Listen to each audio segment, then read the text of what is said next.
Hello, I'm Peter Whittle.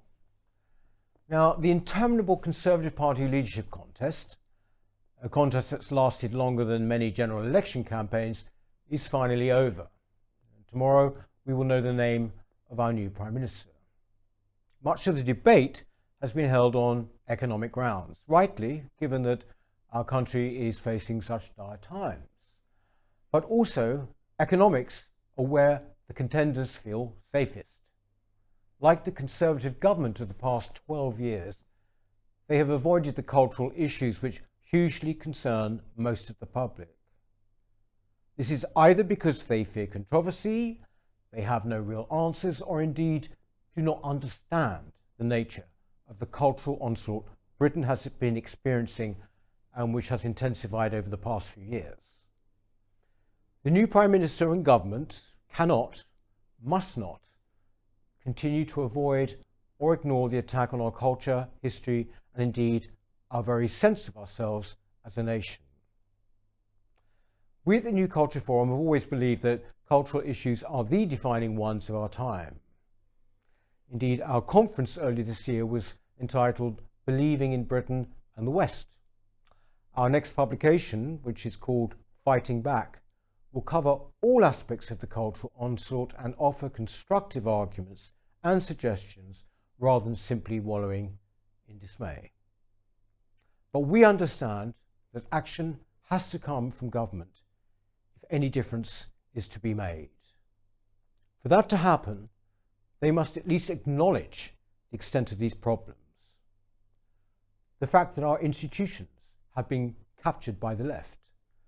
The fact that a woke ideology which brooks no opposition dominates all areas of public life, from the police to our schools, from our museums to the civil service. The fact that our history is being deconstructed and delegitimized before our very eyes. The fact that free speech is increasingly restricted by so-called hate speech legislation and a creeping unofficial blasphemy law. If, as seems overwhelmingly likely, Liz Truss becomes leader tomorrow, she must show that she can grasp the extent of people's concerns, indeed their dismay and fear about the attack on our nation from within.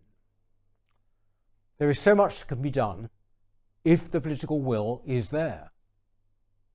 All institutions which stray from the remit they have by prioritising ideology should be challenged, and if necessary, they should lose their public funding. There must be an end to talk of a bonfire of the quangos, and instead we must see action. Those bodies which, instead of promoting Britain and caring for its history and heritage, actively undermining it, should be abolished. The left-wing heads of so many quangos should be fired and new, conservatively minded appointments made.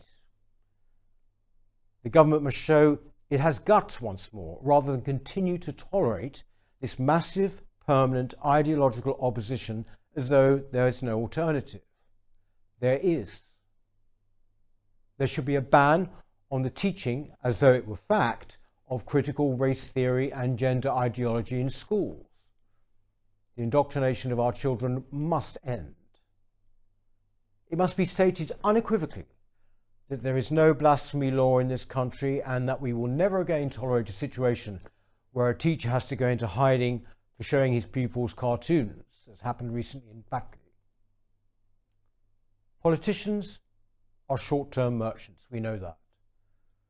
So it might be hard for them to grasp that these issues have been taking root for some years now, and that equally it will take a government with a longer, broader perspective to fight back. But fight back they must. For anybody who loves this country, its history and its culture, this is reaching a critical point. The new Prime Minister has a duty to listen to the people of this country. We shall see if she truly cares about this country the way that you and I do. Thank you.